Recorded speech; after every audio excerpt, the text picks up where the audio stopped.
2024 সালের 5 আগস্ট সরকার পতনের পর দেশ ছেড়ে পালিয়ে যান সাবেক প্রধানমন্ত্রী সহ আওয়ামী লীগের বেশিরভাগ এমপি মন্ত্রী নেতারা। তবে পালানো সেই ব্যক্তিদের মধ্যে শেখ হাসিনার পর সবচেয়ে আলোচিত চরিত্রের নাম ওবায়দুল কাদের।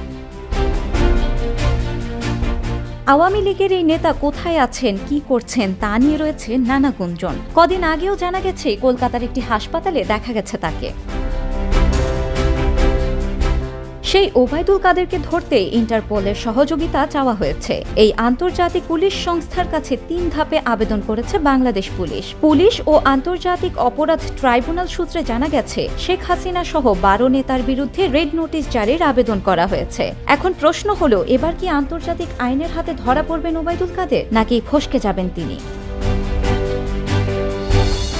2024 সালের জুলাইয়ের গণঅভ্যুত্থানের সময় ওবায়দুল কাদেরের মুখে দৃঢ় ঘোষণা ছিল পালাবো না, কিন্তু বাস্তবে পরিস্থিতি উত্তপ্ত হতেই সেই কথার কোনো মূল্য রাখেননি কাদের। শুধু তিনিই নিরাপদে আশ্রয়ে পারলেননি, পালিয়ে গেছেন আরও অনেক এমপি মন্ত্রীরা।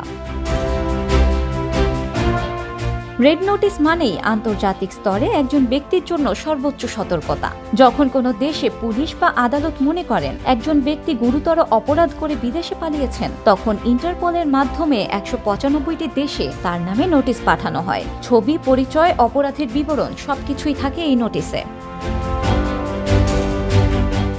রেড অ্যালার্ট সাধারণত তখনই জারি করা হয় যখন কোনো ব্যক্তি নিজ দেশের আইনে ফৌজদারি মামলার আসামি হিসেবে বিবেচিত হন এবং তার বিরুদ্ধে আদালতের গ্রেফতারি পরোয়ানা থাকে। এই ব্যক্তি যদি দেশ ত্যাগ করে বা বিদেশে আত্মগোপনে যান, তখন তাকে আন্তর্জাতিকভাবে খুঁজে বের করতে ইন্টারপোলের রেড নোটিশ জারি করা হয়। ইন্টারপোলের সদর দপ্তর সেটি যাচাই করে দেখে আবেদনটি বৈধ হলে রেড অ্যালার্ট জারি করবে, যা তাদের 195টি সদস্য রাষ্ট্রে নোটিশ পাঠানো হবে। এই নোটিশে আসামির ছবি, পরিচয়, অপরাধের ধরন সে সম্পর্কিত তথ্য থাকে।